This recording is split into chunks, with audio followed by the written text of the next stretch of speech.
Hello, everyone. Welcome to Genealogy Adventures. I'm Brian Sheffy. And I'm Danya Williams. We're in our new studio. Yay! Yay! Well, actually, our old studio, but it's I, had a complete facelift. yes, a good renovation. A good renovation. I hope you guys are doing well. I just got a message from somebody saying I can't find the feed. We're just on, so I hope you have found it. So, like I said, it's an exciting day. Like I said, back in the studio, it feels kind of like a homecoming. So, just really happy to be here. Thank you all for joining us, and we have a really, really brilliant session for you today. Well, all of our episodes are brilliant, but really excited about this one. Yes, yes. This one is awesome. I am pleased, well, both of us are pleased to welcome to the show Dr. Nafees Khan, who's an associate professor at Clemson University. He is also a curricular advisor for the Transatlantic Slave Trade Database, which is what this show is all about. He serves on the African Diaspora Consortium, and he also works on the advisory committee of the diaspora. So he is very, very steeped and very, very knowledgeable about the African diaspora and kind of how our African ancestors started coming here. So with all that, Nafees, thank you so much and welcome to the show.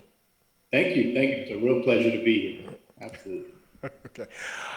So I guess just getting straight into it, what was it about the African, or if you want to talk a little bit about your background and how you got involved with the African diaspora and have, it seems as though have made it your life's calling to do this work. Well, thank you. Thank you, for this opportunity. A few different avenues that kind of come together, I think is the best way to think about it.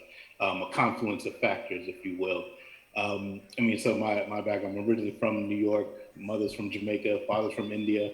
And so in that way, kind of just part of the diaspora, if you will, right, in those experiences. But more directly, it wasn't until graduate school when I was doing work on, and I was taking a graduate history course on the history of Brazil. And the question, the information around the fact that Brazil has currently the largest African descendant population outside of the continent of Africa. And even though growing up, you would always, I knew that there were Black folks outside of, across the globe, but you didn't understand the scale of it, right? I didn't necessarily really think consciously about how many or just where people were.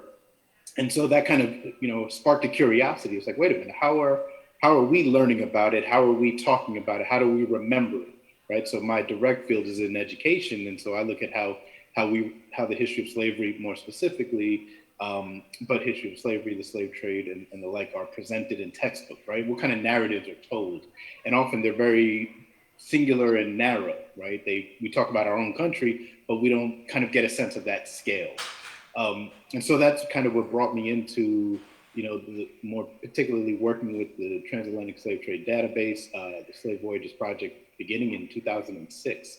I started with the project right after it received funding from the National Endowment for the Humanities while I was at Emory University, and to move it from a CD-ROM to online and make it freely available. And so I joined the project just around there as this curriculum development advisor, and then I've worn a ton of different hats throughout this endeavor and continue to do so. So I feel kind of lucky in that I wasn't a traditional historian. I came in from the idea of, well, how are we learning about it? How are we teaching about it? How are we sharing these narratives, these stories as an educator? And so that's been kind of my perspective in kind of making sure it's shared and disseminated in ways that are, for lack of a better word, digestible, right? And engaging, and to think about those questions that it's not just simply, taking the archive and making it online. It's also how can we help people to navigate it as best as possible. Excellent. Well, I, for one, and I know many, many others, genuinely appreciate your work. And I'm trying to think of the best way to summarize this without giving you like the war and peace. So I do have a number of identified Africans in my family tree. So there's the 1619 Africans that came from Ndongo that were brought to Jamestown. So they're fairly well documented. We know the name of the ship. We kind of know the whole skullduggery that happened around them. Hmm. My next ancestor was a woman called Venus, who was smuggled into North Carolina about 1819, 1820. So that was long after the importation of Africans was made illegal. So because she was smuggled into North Carolina, we'll never know what ship she came on or any of that because they were breaking the law. So they hit their tracks. But wasn't the Clotilda, wasn't that one an illegal one as That well? was illegal too. That was very illegal, Yeah. Yeah. considering how late that was. Yeah. But my introduction to the slave trade database actually happened during, I've got a wonderful team researching the Weeping Time people with me. And for those of you who are unfamiliar, those are the 440 people sold by Pierce Meese Butler in Georgia over 3 days. And there's a whole group that are working on tracing the lineage to the present day, finding their descendants. I'm working on the strand that's pushing the story back to to their African ancestors who were brought here by Henry Lawrence and also a slave importation firm called Middleton and Brailsford.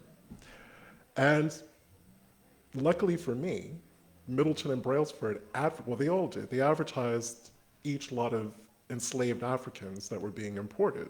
So I had the name of the ship, which they always included in their advertisements, the name of the captain, how many Africans there were, and where they came from. And then because of that, I was able to go to your database online. And again, thankfully that it's freely available. And I was actually able to get much more information on those ships. Particularly the name of the captain was confirmed, exactly where they came from was confirmed, but it also gave you the whole list of the crew member. Because again, a lot of people who are descended from these people have what they don't understand in their DNA results. Why am I showing this? Why am I showing that? They're connected. Well, it's a slave ship. It took weeks, if not months, to get here. The men on the ship being the men on the ship, and they had lots of enslaved females. And they did what they did. They did what they did. So I've made note of all of that. So basically, if anyone is showing kind of what seems like a confusing DNA result, they go to the genealogy adventures tree and they look at the Molly and Matilda that rocked up in Charleston or Beaufort around 1764. Oh, that's why I've got Snow DNA. Look at that. There was a Snow who was actually on the ship. So for me, that's been brilliant. And I've got a lot of questions about ship logs and things like that to ask you later on. How difficult was it for you to actually get a hold of that information, to be able to summarize it on the website? And also how, I don't want to say reluctant, I don't want to make it sound negative. What level of cooperation did you get from the rights holders to be able to release that information? Oh, no, those are wonderful questions. So the work that culminating in the website is actually, decades old, well before I ever, began with this project in 2006. But, in the 70s and 80s, the historians who were working on the slave trade, in particular, the economic historians, they were scattered. They were wherever they were across the globe, in England and Brazil, in the US and New Zealand. And it kind of, there's a kind of a story where David Eltis, who's kind of the main principal investigator, kind of the main historian who kind of envisioned this, had a chance meeting in an archive with, I believe it was Steve Barrett, who's another historian. I believe he was based in New Zealand. And they had their own individual archives, right? They had their own collection that they identified within British archives, British National Archives, Maritime Archives. But it was scattered, right? Each one were only publishing in their little kind of corner of the trade. And that conversation began, and it took about a decade and a half for the technology to come around to make it a CD-ROM, right? But, the CD-ROM was a major jump forward. But at the time, so this is 1999 when it was finally published. So this chance meeting in the 1980s kind of took decades to culminate and to get historians to agree to share the information that they had been collecting over careers. And that CD-ROM, though, as an important step forward as it was $300, right? I actually still have it on my shelf. it's $300, right? I mean, who realistically can purchase that? You're pretty much institutions, universities, or anyone who just has that kind of disposable income. And CD-ROMs are limited, right? You can't update them as easily, right? You have to make a whole new data set. Further, the number of records on the CD-ROM were 27,000 voyages, right? In which a voyage is counted as when they leave their home port, head to one or multiple ports to purchase enslaved Africans, and then across the Atlantic to sell, and then wherever their end port was. It could be to return back to Liverpool, for example, or whatever happened. So that'd be one voyage, right? So those 27,000 of them. But there was a huge lack of data from Brazil, in particular Brazil, that they knew that Brazil and Portugal collectively were the largest slave traders, but they didn't have access to that because the relationships weren't there. The historians weren't participating in the same way.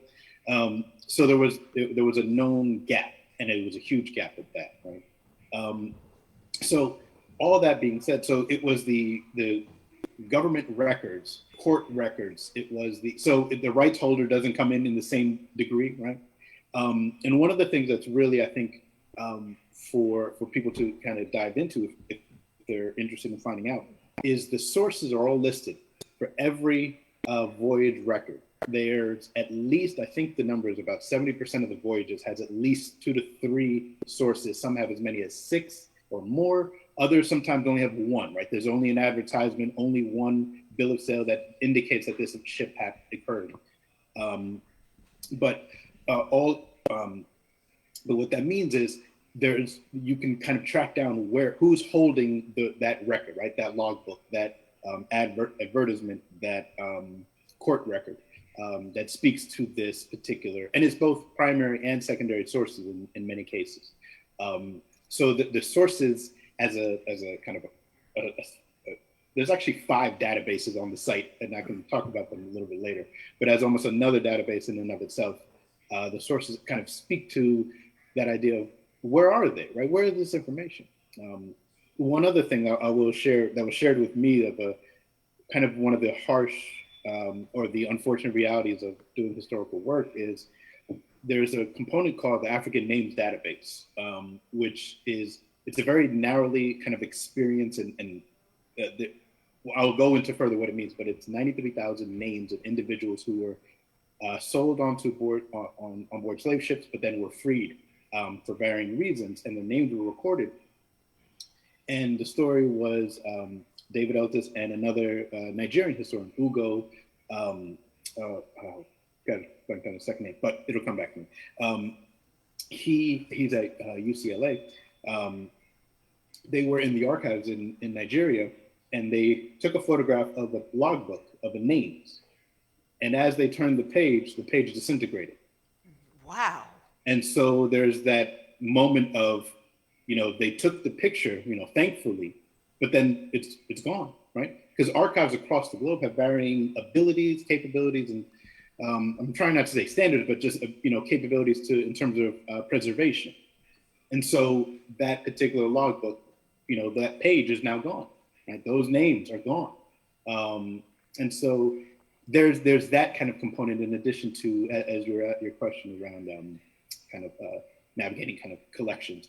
The one thing in terms of rights, images, it comes up a bit more. So there are images on the site, and those are the ones that it's not a large collection, but those are the ones we secured copyright, approval from primarily the British National Museum, I believe, for most of them. But yeah, you still do have to negotiate those things. But the actual data set, right? Since these are not the images of the primary source documents, it's kind of the data from them. They're still, you're not kind of reprinting kind of those archives in that. Okay. One quick question I have, Sure. Hopefully it's quick before I give you a question from D. Turner.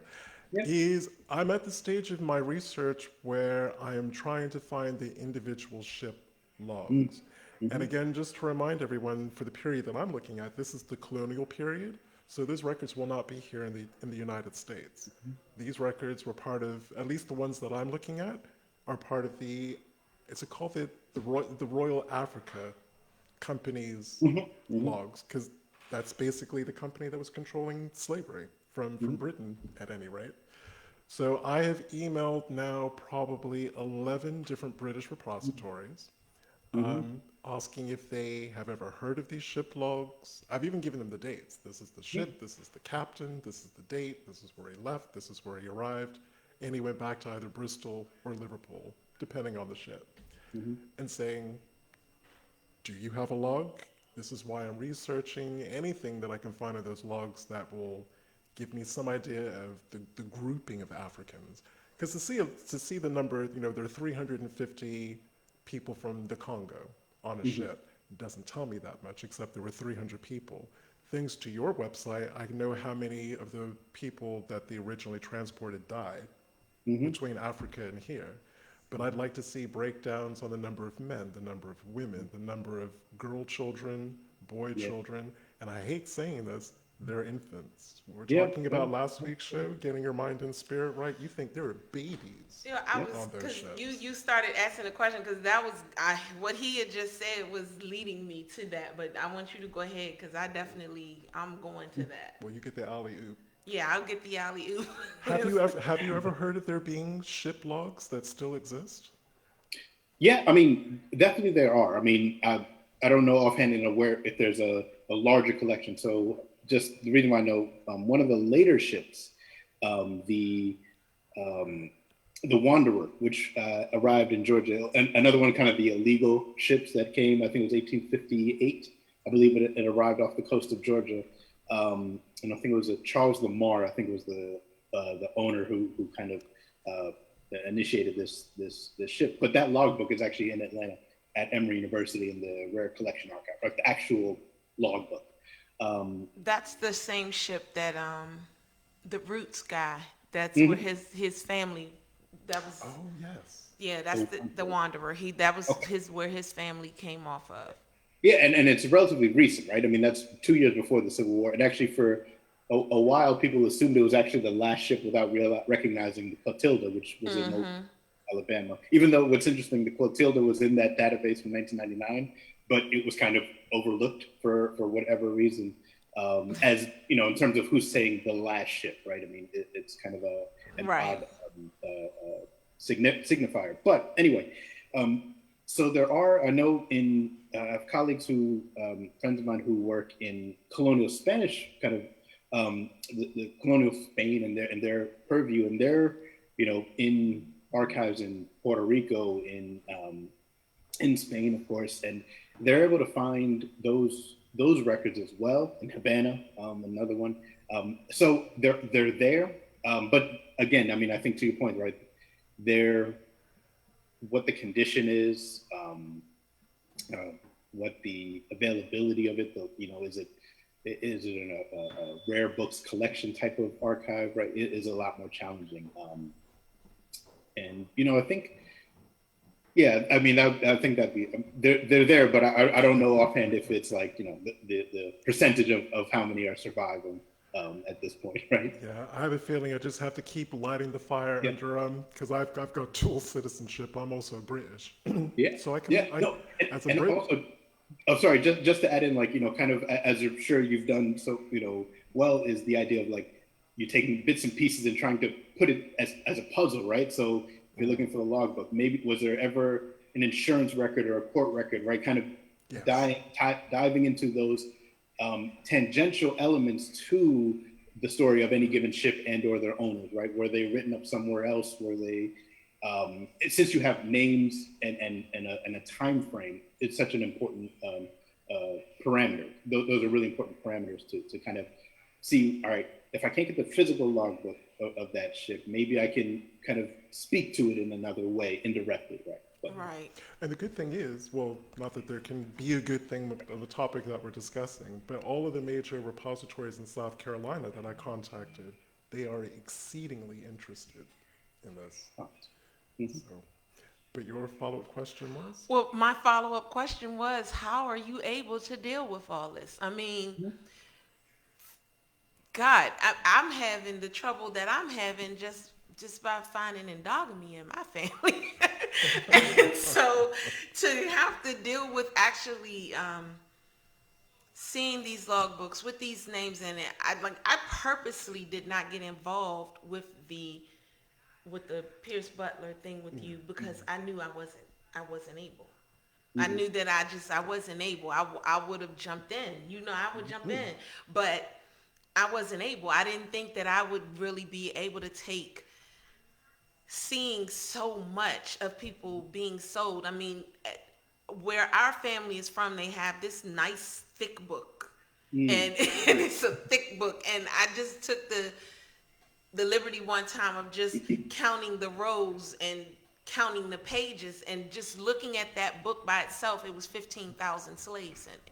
That's not, and that was the least amount, because you still had Tom with Silva, Negro, woman, and child all on one row. So it wasn't necessarily, you know what I'm saying? So that was a lot to even to take the fact that I sat there and I'm like, why did I mentally count this? Because now I will never get that number out my head, that there are 15,000 people plus in this book who were enslaved, and the majority of them are probably my family. So how did you do that? How are you prepping yourself for this? Yeah. Well, I would say it's an ongoing, right? I don't think you reach a point where it's just, you just handle it, right? I think every time I interact, every time I do a conversation or a presentation or teach about the website to varying audiences, right? So last week I was speaking to a group of burgeoning teachers. I think in 2 weeks I'll be speaking to current teachers around using it. It kind of reminds me, and I always have to kind of prepare myself in how I talk about, in particular, the slave trade, in that sometimes for some it might be easy to think of it as numbers, and that's a horrendous way to do so, right? Where you just see numbers after numbers, and you're like, these are all lives that were, stolen, cut short, and the like, right? And it's connected to you, right? You feel it, and you have to sit with it. I will say, in many ways, I think I was lucky in most of my kind of engagement with history has always been a little bit more, for lack of a better phrase, and kind of the personal, if you will, right? Kind of concerning about the lived lives. And I don't know, that might have come from conversations with my father and my mother, and just that idea of like the power of those stories. So when I encountered and began working with these massive numbers, it wasn't as much of a jump to maintain that sense of these numbers are all stories. These numbers are all lives. However, that doesn't make it easy, right? You're alluding to the infants, right? So in that African names database, that particular one, the names are written down for people, and actually it's their African names, or an attempt at the spelling of the African names. But for babies and infants, oftentimes they were just written as boy, infant, child, baby, and they're right. They even record the height of a baby, 24 inches, 17 inches, right? They're taking down all this information, and as you're thinking about it, there's a level of anger. There's a level of pain, in the sense of this is. How do you even begin to try to reconcile what they went through, right? And then there's a sense, I will, in all honesty, there's a sense of resiliency, right? There's a remarkable element to that, how, if you want to characterize it as Black joy, or just kind of the struggle, if you will, like keeping those thoughts in mind simultaneously as you're looking at a logbook, as you're looking at a table of a bill of sale, or the drawings of a cross section of a ship, right? And you're seeing the bodies laid out. You're kind of holding and staying with all those, right? So for me, it's kind of an understanding that, one, in terms of how I approach it, I always try to remember this is intentional, right? This wasn't an accident. This wasn't just, we just needed to do labor and this is our only choice. No, there were choices made, right? sugar was the biggest driver of the expansion of the slave trade. Sugar, as grown from cane sugar, is not a necessity to live, right? We can get the needed sucrose from fruits, right? We don't need sugar to live. Yet 67% of all enslaved Africans who were transported through the Atlantic slave trade went to sugar plantations. That's where they were destined for. And so keeping that idea that this was intentional, this was human action, this was human law, this was human policy, human behavior in all its facets, right?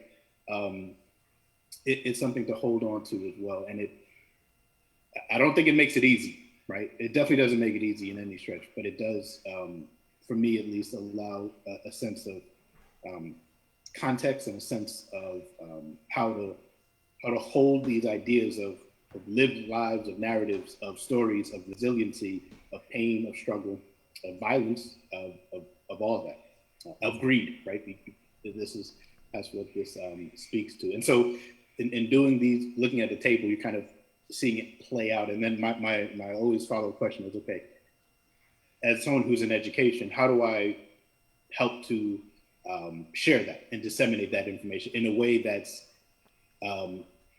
engaging and not not a way of making someone feel like their families is being, or their identity, their people are being more victimized, if you will, right? So I'm in South Carolina now, right? And so, actually, literally earlier today, I was down in the Low Country and around Charleston area, and so you can't walk around Charleston without recognizing the slave trade, right? Like, well, you can. I mean, unfortunately, many people do. Yeah, I wouldn't care. I'm gonna keep it real with you. I really, you know me, Brian. I'm not going to, and no pun intended, sugarcoat anything. Yeah, no, I literally would not. I'm not gonna sugarcoat anything. I'm not here to make you feel like a victim, but in the same instance, you have to know what you did, what was done. And I think that that's one of the biggest issues today when it comes to the education of both for both blacks and whites. They don't know what they really did. Like, it's not discussed. It's not talked about. It is, what is the word that I'm looking for? It's kept quiet. It's really kept quiet as far as slavery is concerned. And we have to open up on it, and we have to have that conversation, because in order for us to move forward from where we are today with the climate that we are in today, we have to have this conversation. So you're awesome for sugarcoating it and everything, but I'm gonna tell you now, I would never, to have the information that you have. They would know, and they better not come to me once I'm into it, and once I find a family member in it. I'm gonna tell you exactly what happened, and it is not gonna be pretty.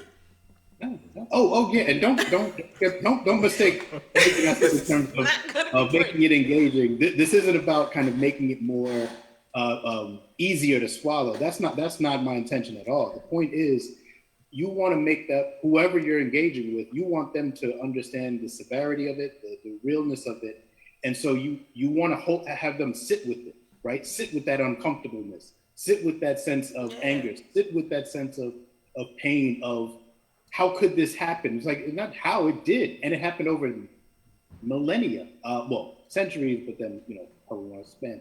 And it wasn't an accident of who were the people who were captured into this enslavement, right? It wasn't an accident, right? It was intentional who was done what.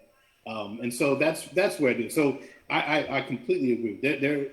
The conversations around slavery have been either you don't talk about it at all, to no, just mention the good examples, the good master, which was Gone with the Wind type stuff, or you then create the sense, yeah, it was bad, but right. Thomas Jefferson was a great writer, but he also had slaves. But that's it. You don't go any further with that, right? That's how it's been told to us for so long, and that's what we need to disrupt, right? That's what we need to push back on in as many ways as possible. Right. So I appreciate that for sure. It is, yeah, absolutely. You know me, because I always argue that we don't even have a vocabulary in this country, an agreed vocabulary framework to even be able to discuss it. But the thing that really hit me the hardest when I went to the slave voyages site the first time was when you start looking at the sheer volume of ships. Our ancestors could have gone anywhere.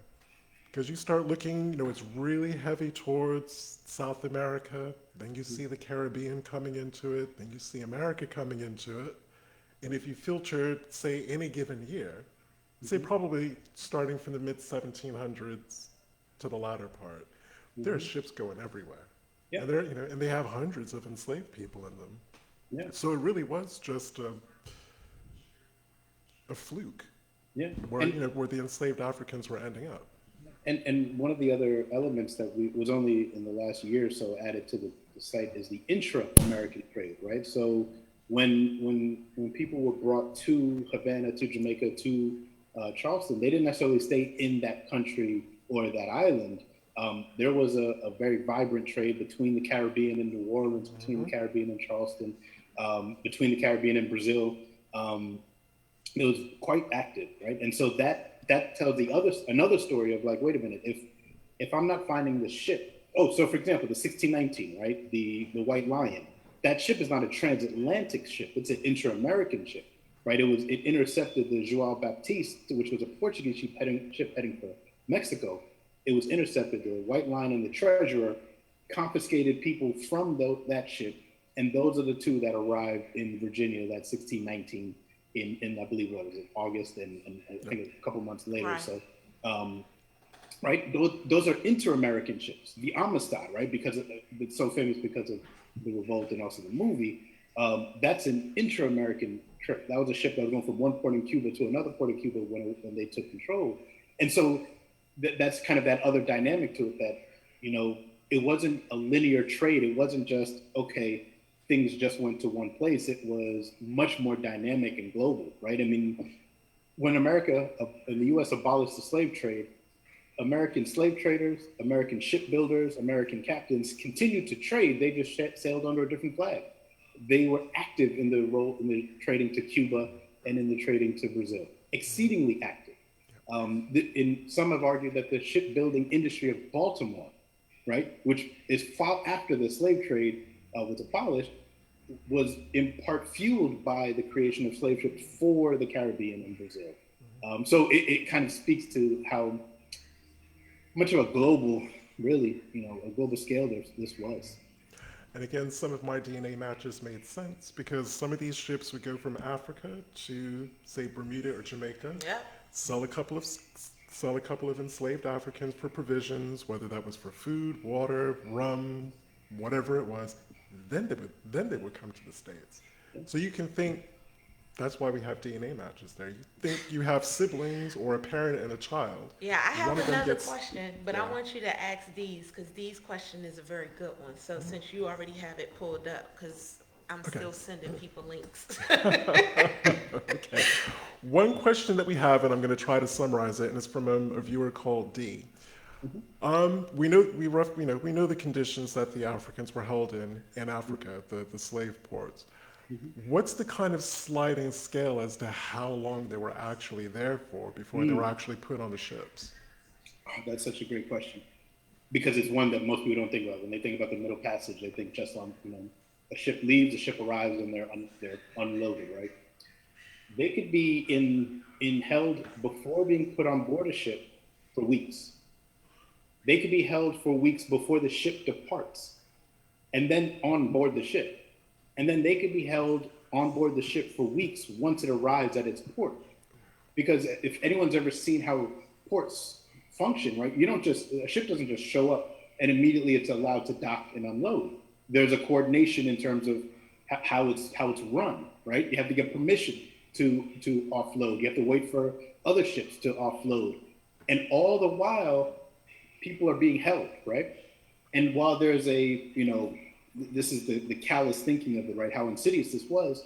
There's, the captains and the owners want their cargo to survive, but they're not treated as humans either, right? You want them to survive because you want to earn money off of their body, but you're still gonna do what you will. You're still gonna treat them as cargo in that sense. So the amount of time before the Middle Passage, if you will, that journey actually took place could be at least weeks, if not, like a full week to 2 weeks, and sometimes even longer, right? And it all had to do with what was going on at that time. If there was an outbreak of a disease, yellow fever, for example, at a port in let's say Ouida, right, in modern day Cameroon, right? Modern day Cameroon, Nigeria. The ships would be held before leaving, right? Because if there was an outbreak at the port, that the disease would be on board the ship, and those ships would actually have a much higher mortality rate, right? So they would hold them, and likely when they would arrive, say in Charleston, I grabbed one of these advertisements that we see in textbooks all the time, and it actually gives as a way to kind of show how important, prized, I'm using that really intentionally, the ship has not been in contact with Charleston, where there was a smallpox outbreak at the time. And so the ship was moored offshore, and there's been no contact with the land. Therefore, you really want to buy this group of people because they're not diseased, right? So, but the ship is held all the time. The people are held on board the ship. In those tight quarters, they're just there. So yes and no, right? So one of the dynamics of the actual transporting of people, which talking about learning something, right? I didn't realize this till just a few years ago, was during calm weather, during the day, most slave ships would bring the captives on deck, above deck, right? And then they'd be chained to this large chain and shackled to each other in pairs, and just the men. The women, for the most part, would be with women and children on the other side of the ship, barricaded from where the men were, right? And then at night, and it could be anywhere from 300 to 600 to however large number of people being carried, would be brought back down, chained back up in the hold, right? So whether or not they were, say, at the port or before they left or when they were leaving, whether or not they were below deck or above deck is hard to specify, right? Because it would have to do with, is there some threat of them resisting, right? Is there calm weather? By the way, none of it has to do with how you treat a person, but right, that's not in the conversation. It's really, right. Is there calm weather, or for some reason should they not be above deck? But yeah, so the journey is not just on the database. You can see the average length of time, the middle passage. Because the variable is labeled, and on average it's about 60 days. Right, but that average, if you're going to Brazil, that average is about 54 days from most likely Angola. If you're going to the U.S. to Charleston, that average is about 67 days, right? And that's a 2-week difference depending on the destination and of that ship. And so that's the longer someone is held in confinement, the increase of all the things of dysentery, dehydration. Gastrointestinal issues. I mean, it is something to behold that people were not just put through it, but it's quite remarkable of how horrendous those conditions were, and sometimes worse than other places where people were brought up on charges for being so bad, right? And that says something that. It doesn't make it easier to understand. Right. But at no point did they stop and think, maybe we shouldn't be doing this. I'm just thinking about, there was a year in particular, and I can't remember what year it was, but Middleton and Brailsford, they were suffering huge losses from the transportation. They were losing as many as half of the enslaved Africans. And I'm reading correspondence. This is between men talking about human beings, going, well, how are we going to counteract this? But they're not talking about medicine or any of that kind of. Basically, it was the 18th century version of shine some light inside of you to get rid of COVID. Get out. Okay. That kind of conversation. Okay. Because you couldn't I get it. You can't take them out of you can't take the men out of the chains because they're going to rebel. Because again, I'm getting a lot of sense that that was a real fear for them. As a matter of fact, that was the point that I had to stop my research on the weeping time. I was reading a letter from a Bristol-based English captain talking about how to set an example for the rest of the men on his ship. Someone did try to break free. He did break free, actually. He tried to get his comrades in arms out of their chains. They did not kill him directly. They cut him, and then they threw him overboard so that the sharks would get him. And So that's why I had to stop at that point. that's why I can't. So my question is, because I think it's easier for us to assume that our enslaved ancestors were docile. That maybe I they- can't they- assume that. maybe We they have were Martha in fear. our family. Who can assume that she was docile at But I'm all? thinking, as people new to research are going to probably think, well, they couldn't have fought very hard. But what was, because I'm still kind of new to this level of research and this kind of research. From your experience, how infrequent or frequent were kind of rebellions or escape attempts made on the ships? So what's interesting is the rate of which, to phrase it in that language, the rate of resistance or rebellion actually affected the decisions made by traders, right? So there was an increase in revolts along what kind of the Senegambia and Sierra Leone region of West Africa.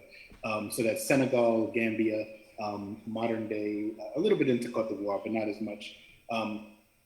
You can actually see there's an increase in the number of revolts on board or at the port, right? Most revolts took place, they didn't take place in the middle of the Atlantic Ocean. Most took place either near, relatively close to Africa, or near a port in the Americas, right? Kind of when land was in sight, for the most part. What would happen was then the traders would slowly begin avoiding those ports. They began looking for captives from Angola was, almost 5.5 million people were taken out of modern day Angola, West Central Africa, right? The interpretation that they were somehow more docile is a skewed thing, as if it's a character trait of the individual, right? It actually has to do with more so the structure of the trade that existed on the continent, right, in that region, the different kingdoms, who was in control, who engaged in the trade, right? It gets into that speaks to the degree to which the amount of trade. It wasn't like one group was more warrior spirit type. That's not really the takeaway, right? Because you don't have the evidence of people's kind of characters, right? Some argued that in West Africa, because of the wider spread of Islam, you had more Africans or captives who were literate and in Arabic as well as their other languages, if you will, right? And that literacy in Arabic facilitated more communication, which could lead to more revolts, right? Which there was a famous one in Brazil in 1835 of the led by Muslim slaves, right? In the U.S., that happened out in I think the Stonewall Rebellion, right? It was organized by Arabic speaking, right? So there's different dynamics that people have argued are contributing factors, but the fact remains, you can clearly see, at least in the incidents reports, if you will, that there was a greater number earlier on in certain periods from that part of West Africa, and you would see the trade slowly, and for other reasons, not just that, but you can see still a correlation between the incidences of revolt on board ships leaving or at port in Africa, or just off the coast, and then the slave traders looking to go to other ports that either had more, how do I say this? The trade networks were more stable, if that makes sense, in terms of how captives were brought in and how the stability of the kingdoms that engaged in the trade, the different African kingdoms that engaged in the trade. You found there was more stability in some places and more, and so the number of revolts were not as high in those areas. So one question that I also have, and I don't know if you have an answer for it. I don't know if any historian actually has an answer to this one. But as you pointed out, the enslavement of Africans was a century-old thing. It was being done way before the English and the French did it, going back to the Spanish and the Portuguese. So have you ever seen any evidentiary kind of writing or comments amongst the Africans who at some point had to have realized, wait a minute, we're sending all of these people, we're sending our brothers and sisters over this ocean, but none of them are coming back. Yeah. Because Africans practiced a different form of slavery. It wasn't, for the most part, it wasn't a life sentence. Right. Whereas, but I have to think at some point, they had to think, wait a minute, we've just sent hundreds, if not thousands of people. It's 20 years on, and none of them have come back. But why would they think that if they were fighting them and it was the spoils? But I said most African slaves were spoils, but they had, after a certain point of time, they could either go home, they could stay part of the tribe, they could marry. They weren't. It wasn't a lifelong. True, condition. but that was within each other. They were sending them with someone else, so this wasn't them. But they might have thought that the Europeans had the same. I mean, again, this we don't have a language for this. That maybe the Europeans had the same approach to it that they had. did. But Okay. at some point, the penny had to drop. So, No one was coming back. Yeah, you really hit on such a kind of a level of complexity of trying to understand how could this play out in the way that it did, right? Because we know Europeans weren't the ones who physically went into the continent, especially at that period, right? Their imperial kind of hold over Africa was actually after the slave trade for the most part, the transatlantic component. There's still an Indian Ocean trade that carried on. But it was the existing kind of network of trade in people, mostly war captives, right? That they kind of, I'll say exploited, right? Kind of, and they grew to such a degree.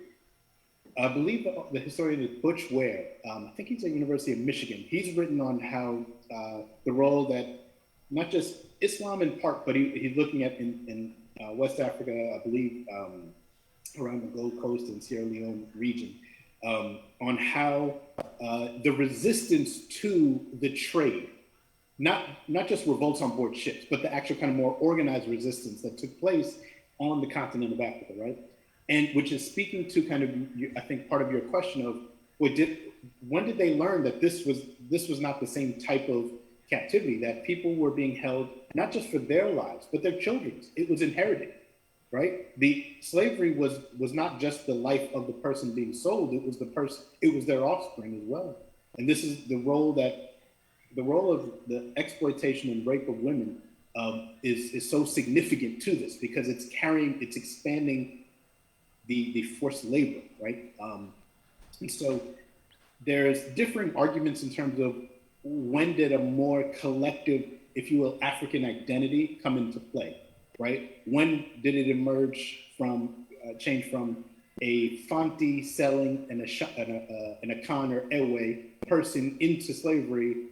They might as well be selling a European, right? They're just as different as they are to them. However, so it varies of when does that, I'm going to say consciousness, but I don't mean like in kind of a complete epiphany, but when was that thought kind of emerged?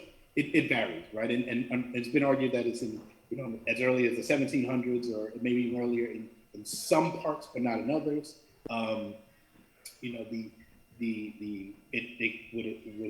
Did it start somewhere and spread? Did it kind of simultaneously, the resistance to it? Was it just because of who was in charge in those regions, right? Or if there were warring tribes or states within Africa, among Africans, did that factor into it, right?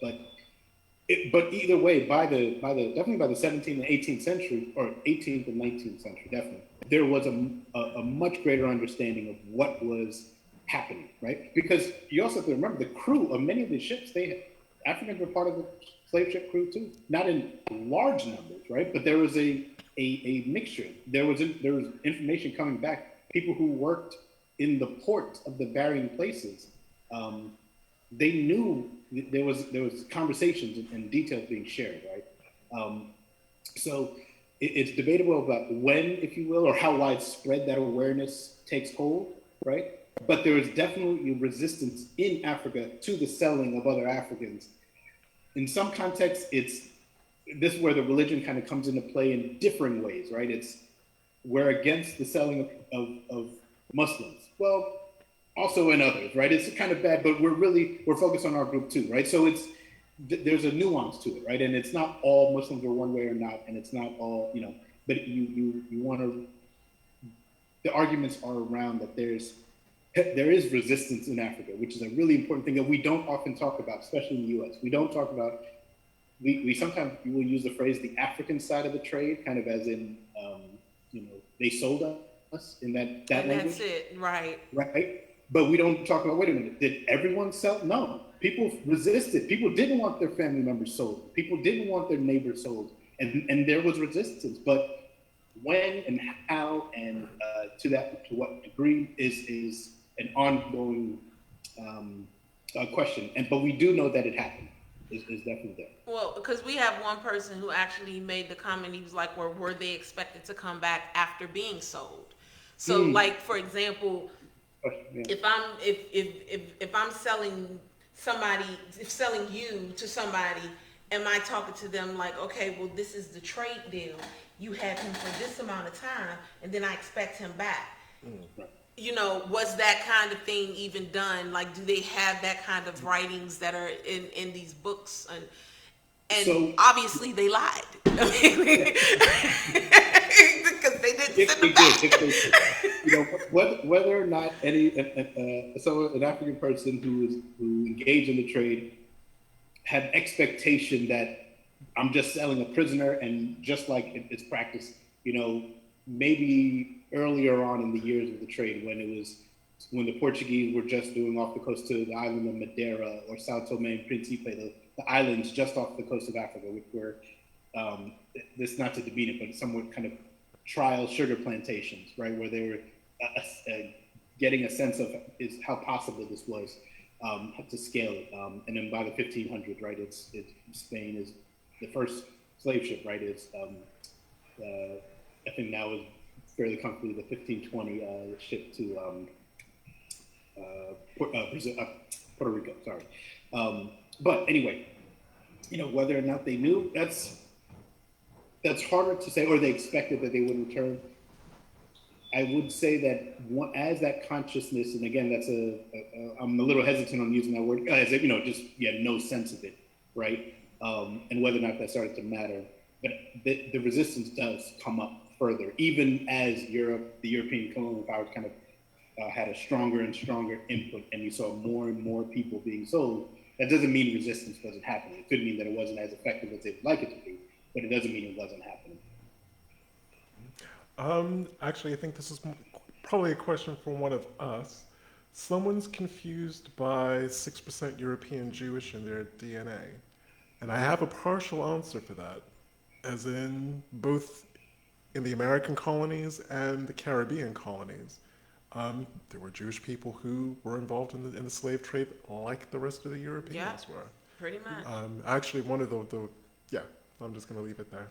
They were involved in that, so that's how that DNA happened. Right. And then we also have a lot of people who are asking about, like, where can they find your research and things like that. And we will be sharing the website on this particular thing. But if you want to go into, like, briefly what's on your website for them so that they know, what it is that they're looking for, that would be great. Can I just jump in for a hot sec?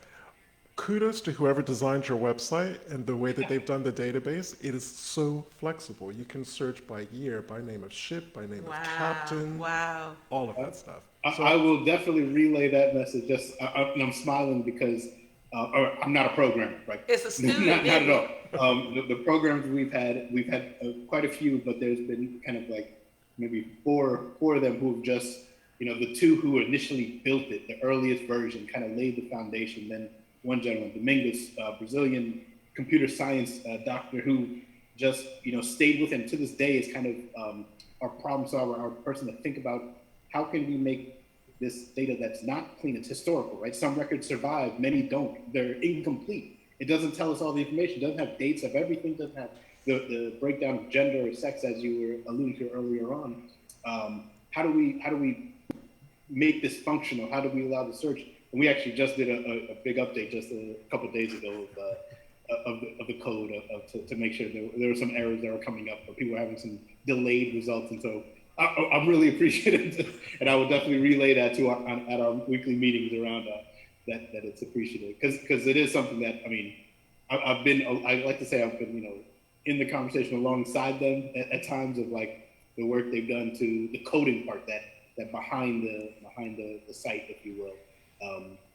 It's been nothing short of just, it's I like that they've told me a few times, like, this actually piqued their interest, right? It's different from normal computer science or different types of big data, digital projects. This is quite unique, obviously in the context of enslavement and captivity and the human suffering, but also in the nature of the records. What is actually telling and what is it not, even more importantly, what's it not telling, right? What stories are not being told by the data there. Right. So in the final, I think we have a minute. Okay. Yeah, so just real quickly, the website so that they will know where to go. Yeah. So it's slavevoyages.org, all one word. And on that site, you'll find, I think I mentioned there's effectively 5 databases on the site. The transatlantic database. I would encourage people to also look at the estimates component because that gives a sense of, well, what's not there, right? It estimates upwards the number of people and the number of ships. Then there's the Intra-American, which tries to get that Caribbean, the Spanish Caribbean, but not as much, mostly the English and Charleston, let's say. The African names database, though, unfortunately, most likely people wouldn't be able to trace their family to those individuals unless they already know that they're kind of descendants of liberated Africans in either Sierra Leone or Havana, Cuba, right? Okay. Which were a particular group of people who have a story in and of themselves, but it's their names, their people, right? The individuals. But I would also encourage people to look at the time lapse that we updated and placed on the site. That I think was linked to the homepage, on the homepage, just to get that scale. It's color coded dots, and each circle corresponds to the number of people brought on board on any given ship. And you can see that some ships are carrying as few as 10 or 12, and as many as 12 to 1,300 people on board a ship. Wow. And where they're going. Wow. So, yeah, there are a lot of things, hopefully, to engage with the site. And our email, and they can reach out and report feedback or use through the site itself. So we definitely encourage you. We get those emails and we respond to them as well. That's awesome. Thank you so much, Nafees. This was a really very interesting and enlightening show. And I still have a question for you, but I'll do it on the back end later on. You'll get an email from me because I do have one other question, but you'll get it on an email. But this was awesome. Thank you so much. Thank you so much for joining us on this show. And would you like to introduce quickly next week?